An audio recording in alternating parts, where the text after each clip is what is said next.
Shalom adik-adik, jumpa lagi bersama Kak Citra di acara Tori Today Story.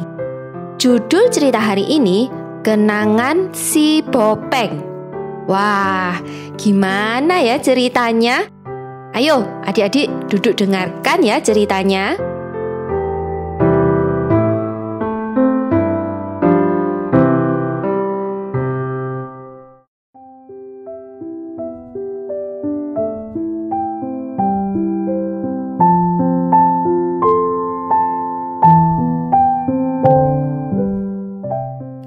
Berpaling dari jendela dan menuju ke cerminnya. Sepintas lalu pandangannya tertuju pada seorang gadis cantik yang tersenyum dalam sebuah foto di atas meja tulis. Lalu ia memandang ke arah cermin. Gadis dalam foto itu adalah sama dengan gadis dalam cermin. Tetapi wajah dalam cermin itu telah rusak. Wajah itu tidak cantik lagi, melainkan penuh dengan lubang-lubang bekas penyakit cacar yang mengerikan. Dengan rasa ngeri seperti melihat hantu, Ellen berbalik dari cermin dan menghempaskan diri ke atas tempat tidurnya. Hatinya hancur dan ia menangis terseduh-seduh. Akhirnya, ketika lelah, ia berbaring tanpa gerak sambil termenung.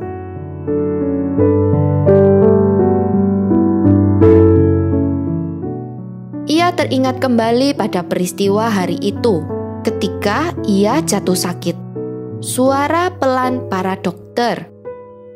Kemudian hari-hari yang terasa begitu panjang yang harus ia lewati dalam rumah sakit di ruang penyakit menular. Akhirnya hari bahagia ketika ia diizinkan pulang. Ia merasa bahagia sampai ia mengenali bayangan dirinya di cermin. Ia menjerit, "Mungkinkah wajah penuh bopeng yang mengerikan itu adalah wajahnya?" Akan tetapi, seminggu kemudian ia betul-betul menyadari akan fakta ini. Wajah bopeng itu adalah wajahnya.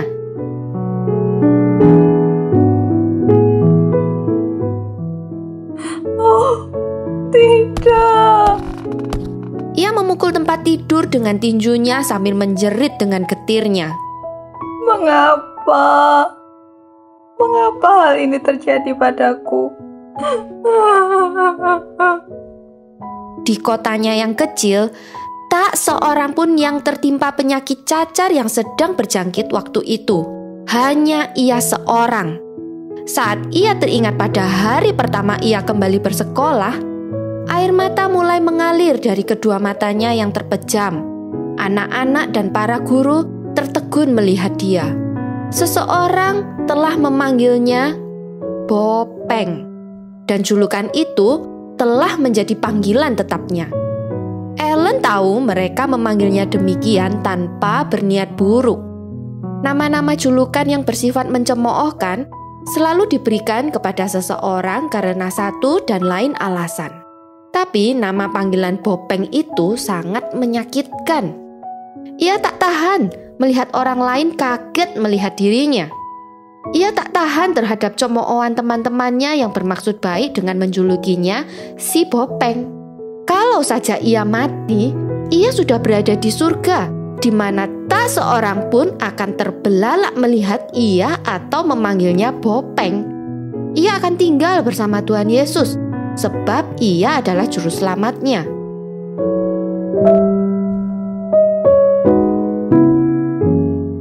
Ellen tetap terbaring sambil merenung. Waktu itu, ia mendengar Tuhan Yesus yang telah mati karena dosa-dosanya. Tuhan Yesus Kristus yang menyelamatkan siapa saja yang percaya kepadanya, dan Ellen telah percaya kepadanya. Ia telah berseru, memanggil nama Tuhan, dan ia telah menyelamatkannya seperti yang telah dijanjikannya. Percayalah dengan imanmu. Berserulah pada nama Tuhan, dan kamu akan diselamatkan. Ellen berbisik, Oh Tuhan, kalau saja Engkau membiarkan aku pulang ke surga, dan hidup bersamamu. Ia berdoa dengan sungguh-sungguh. Kemudian karena tenaganya telah habis terkuras karena menangis, akhirnya ia tertidur.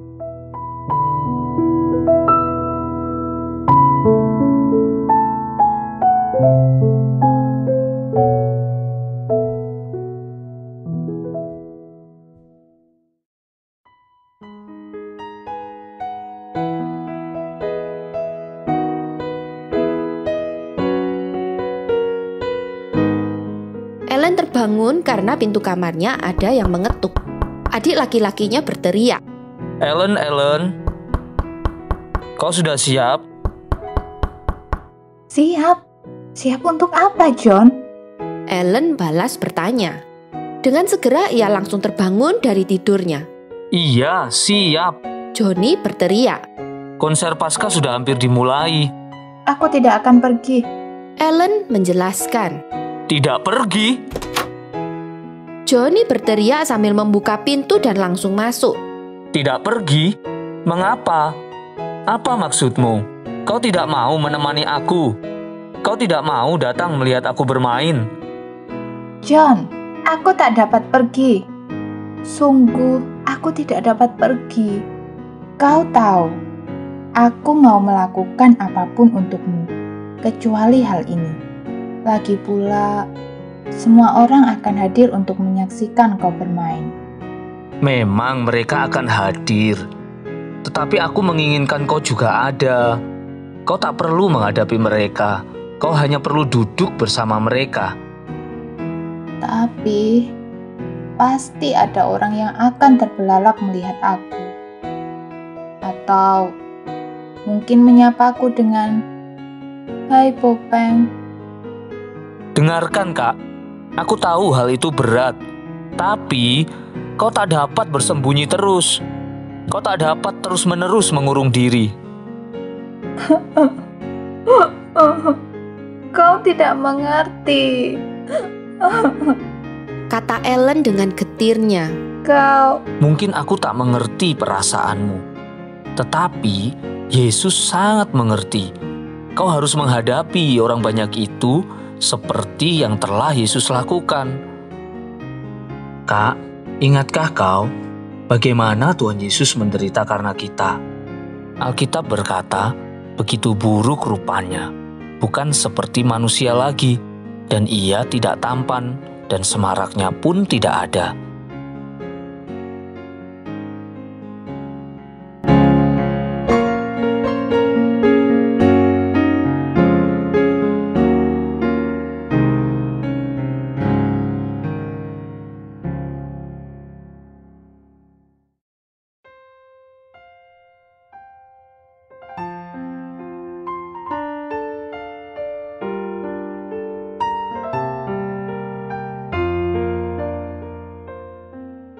Setengah jam kemudian, Ellen berdiri di depan pintu gerbang sekolah SMA. Agaknya setiap orang di kota kecil itu telah datang. Mereka masuk dengan tergesa-gesa ingin mendapatkan tempat duduk yang baik. Hai Bopeng, hahaha, malam yang hebat bagi adikmu. Seorang teman sekolah menyapanya. Ellen berpaling, rasanya mau lari pulang. Begitu buruk rupanya, bukan seperti manusia lagi. Kau harus bisa menghadapi orang banyak itu seperti yang telah dilakukan oleh Tuhan Yesus, Ellen. Ellen menggigit bibir dan membuka pintu aula sekolah itu. Ia merasa seakan-akan setiap orang dalam ruangan memandang dia ketika ia menyelinap ke sebuah kursi di bagian belakang. Dalam hati, Ellen tahu bahwa hal itu tidak benar. Hal itu disebabkan oleh perasaannya sendiri. Ia melirik ke arah lonceng besar di dinding dan menghela nafas kelegaan. Dalam waktu 5 menit lagi, lampu di aula akan diredupkan. Layar panggung akan dibuka. Semua mata akan tertuju ke panggung yang terang benderang melihat penampilan para pemain. Ellen menunggu di kursi belakang sambil menunggu saat lampu diredupkan.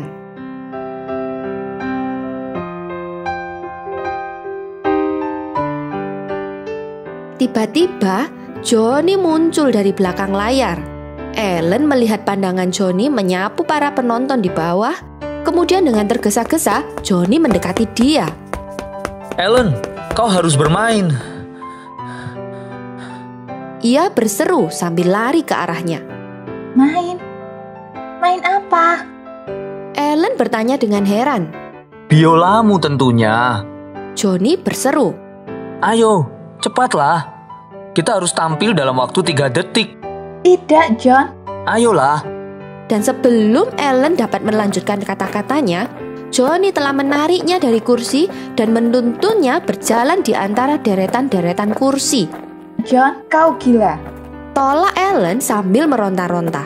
Dengar, Kak. Johnny menjelaskan sambil berjalan terus. Wilma terserang radang usus buntu. Wilma mendapatkan bagian solo. Kau tahu, dia menggantikanmu, bukan?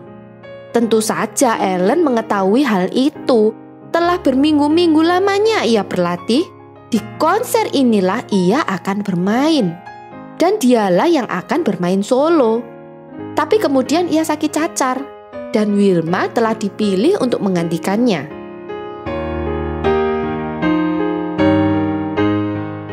John, aku tak dapat bermain. Ellen berteriak ketika Johnny mendorongnya masuk ke pintu samping di sebelah panggung. Kau harus bermain. Kaulah satu-satunya yang mengetahui semua lagu yang akan dimainkan malam ini. Kau menguasai bagian-bagian solo yang tercantum dalam program. Tapi wajahku. Lupakan dirimu sekali ini. Tegas Johnny dengan marah. Tapi biolaku. Ini biola milik Wilma. Johnny membentaknya, mendorong biola itu dengan kasar ke tangan Ellen. Tepat pada waktu itu, pemimpin orkes melihat dia. Ellen, terima kasih. Kau baik sekali. Mau menolong kami mengatasi keadaan yang mendesak ini. Cepatlah, selaraskan biolamu. Layar akan segera dibuka. Tahu-tahu Ellen telah didorong ke depan, tempat duduknya paling depan. Panik dan ketakutan mencekam hatinya. Hampir saja ia menangis.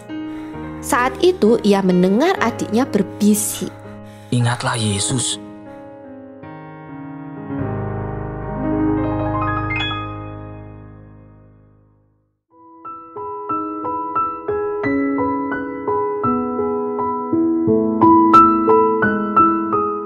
Kakinya yang tadi tidak bertenaga kini menjadi kuat kembali. Baru saja ia duduk di tempatnya ketika layar dibuka. Tak ada waktu lagi untuk memikirkan diri sendiri. Ia harus memusatkan pikirannya pada musik. 3 nomor lagu telah berlalu. Pemimpin orkes menjelaskan kepada para penonton yang sangat banyak itu perihal Wilma dan bahwa Ellen bersedia menggantikannya pada detik terakhir sebelum acara dimulai. Wajahku. Ellen teringat lagi wajahnya. Oh, aku tak bisa berdiri dan bermain. Ketakutan dan kengerian menguasainya. Jari-jarinya menjadi dingin seperti es. Lalu terlintas kata-kata Johnny dalam pikirannya. Ingatlah Yesus. Begitu buruk rupanya. Bukan seperti manusia lagi. Dan ia tidak tampan. Dan semaraknya pun tidak ada. Ellen berbisik memberanikan dirinya. Tuhan Yesus mengerti dirinya.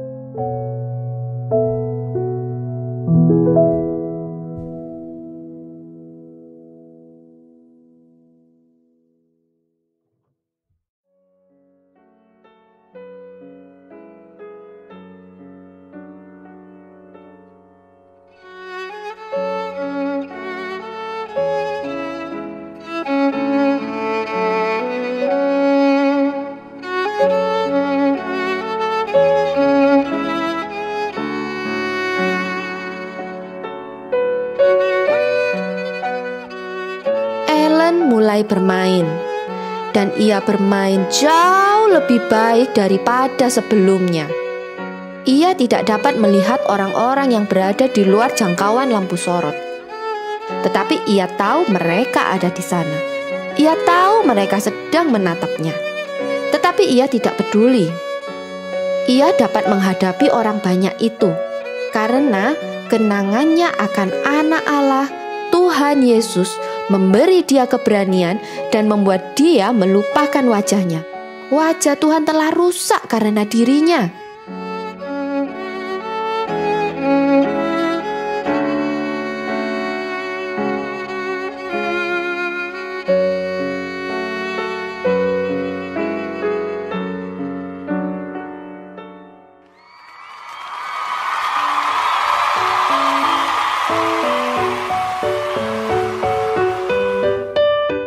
Acara telah selesai. Penduduk kota itu berkerumun mengelilingi Ellen. Mereka memberi selamat kepadanya serta memberi semangat agar ia tetap bermain biola. Tiba-tiba ia menyadari bahwa bagi mereka, dia bukan lagi seorang gadis yang bermuka bopeng saja. Mereka tidak melihat wajahnya yang rusak, yang penting adalah permainan musiknya. Bahkan ketika salah seorang temannya menepuk punggungnya dan berkata, "Hai Bopeng, kau hebat sekali." Hahaha. Rasa kepuasan yang hangat dalam hatinya itu tidak lenyap. Ellen mengerti sekarang bahwa meskipun wajahnya bopeng, ia dapat menghadapi orang banyak. Dan ia dapat melakukannya karena ia tahu bahwa Tuhan Yesus mengerti dirinya dan menyertai dirinya. Ellen, ingatlah Yesus. Begitu buruk rupanya, bukan seperti manusia lagi. Ia tidak tampan dan semaraknya pun tidak ada. Rasa senang dan puas mengalir dengan hangat dalam dirinya pada saat ia teringat akan wajah Tuhan Yesus.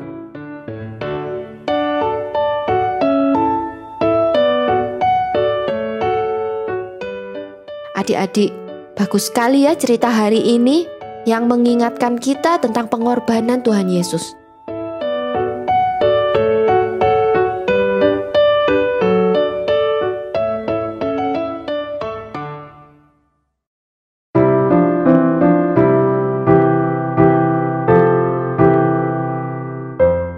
Sekian dulu cerita dari Kak Citra. Sampai jumpa di acara Tori selanjutnya. Tuhan Yesus memberkati.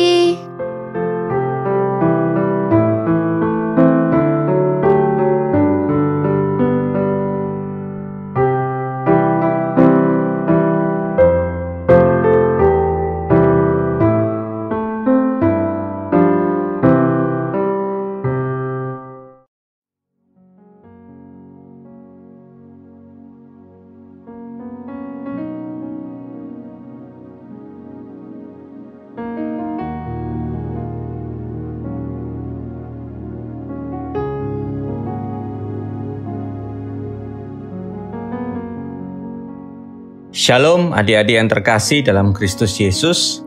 Saat ini marilah kita bersama-sama mempersiapkan diri kita untuk mendengarkan firman Tuhan. Firman Tuhan hari ini Kak Dedi beri judul Berharga di Mata Tuhan. Sebelumnya, mari kita berdoa. Terima kasih Tuhan Yesus buat kasih setiamu, perlindungan dan penyertaan-Mu untuk kami semua. Bila sebentar kami mau mendengarkan firman Tuhan, berkati kami, berkati firman-Mu, kami siap untuk menerima firman Tuhan hanya di dalam nama Tuhan Yesus. Haleluya, amin.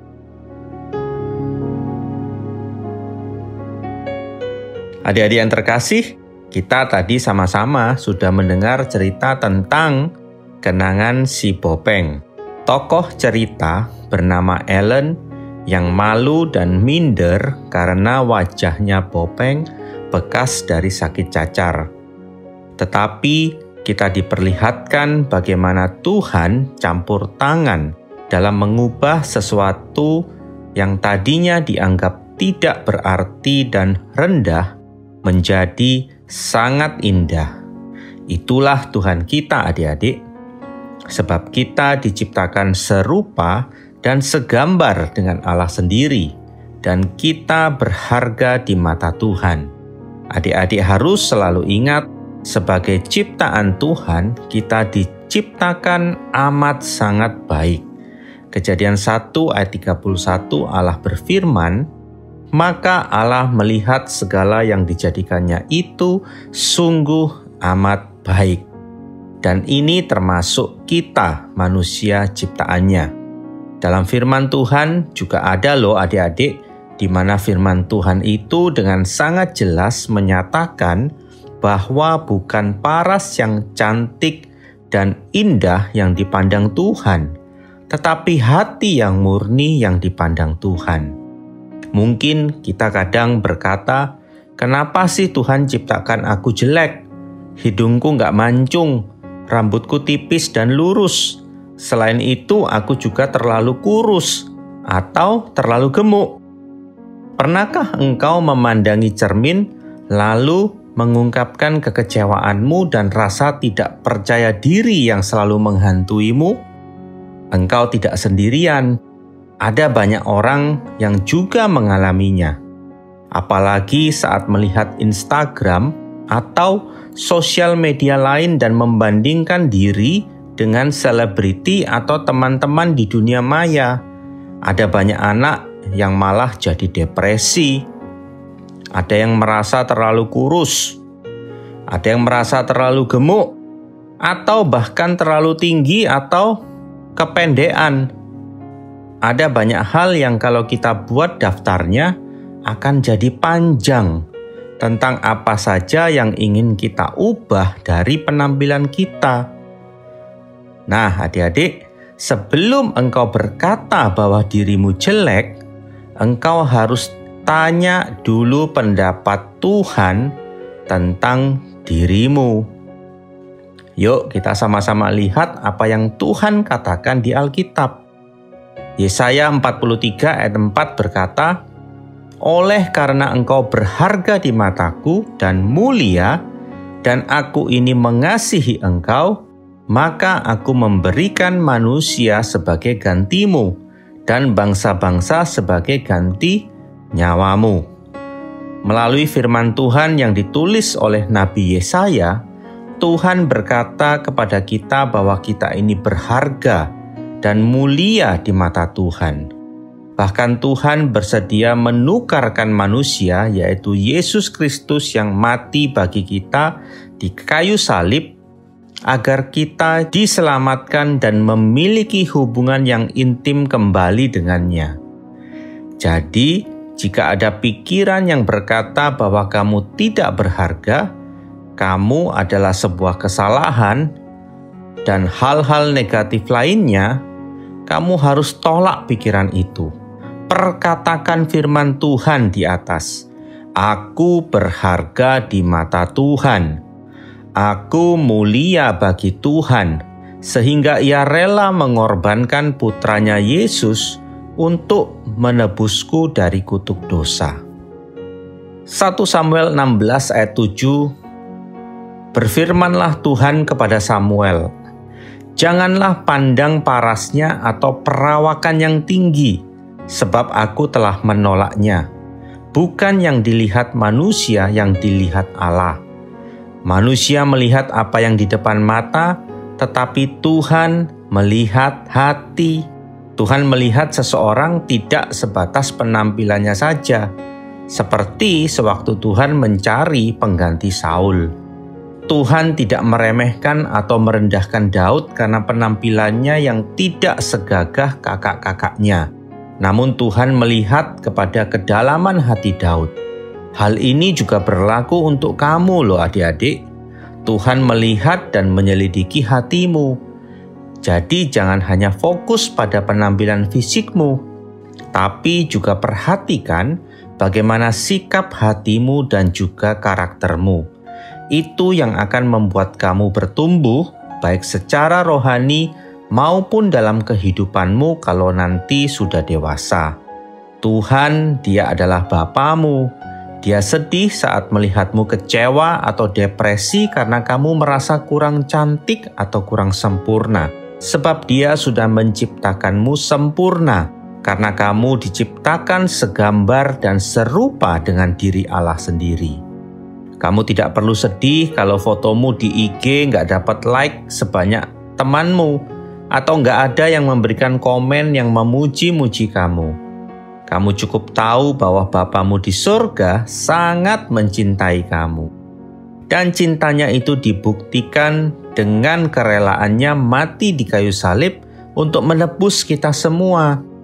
Jadi adik-adik, mulai hari ini hadapilah cermin dengan senyuman dan ucapan syukur. Biarlah terang Tuhan bersinar melalui adik-adik semua, sehingga banyak orang akan diberkati karena merasakan kasih Tuhan melalui kehadiran adik-adik. Seperti Ellen dalam cerita yang tadi kita dengar, karena dia ingat sama Tuhan Yesus yang sudah berkorban untuk dirinya dan tidak memperdulikan dirinya untuk menebus dosa kita. Akhirnya Ellen sadar dan dia berani untuk tampil meskipun dia awalnya malu dan minder karena wajahnya yang bopeng. Dia berani tampil dan dia tampil dengan talenta yang Tuhan sudah karuniakan kepadanya, dan akhirnya Ellen memuliakan Tuhan dan orang-orang memuji dia oleh karena melihat apa yang ditampilkan oleh Ellen dengan talentanya, tidak lagi melihat wajahnya yang bopeng itu.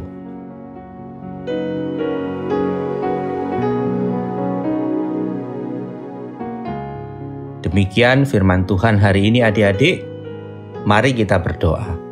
Terima kasih Tuhan Yesus, kami percaya dan kami yakin bahwa kami berharga di mata Tuhan. Tuhan sudah mengajarkan kepada kami betapa Tuhan sangat mengasihi kami sehingga Tuhan rela untuk mati bagi kami. Terima kasih buat semua pengorbanan Tuhan dalam hidup kami. Kami mau menjadi alat Tuhan, kami mau memuliakan Tuhan dalam segala hal yang kami lakukan dan kerjakan, bahkan yang kami ucapkan. Terima kasih Tuhan Yesus, kami serahkan hidup kami semua ke dalam tangan Tuhan, Tuhan yang pimpin, Tuhan yang berkati, di dalam nama Tuhan Yesus. Haleluya, amin.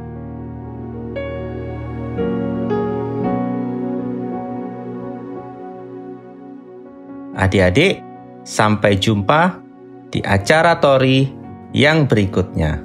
Tuhan Yesus memberkati.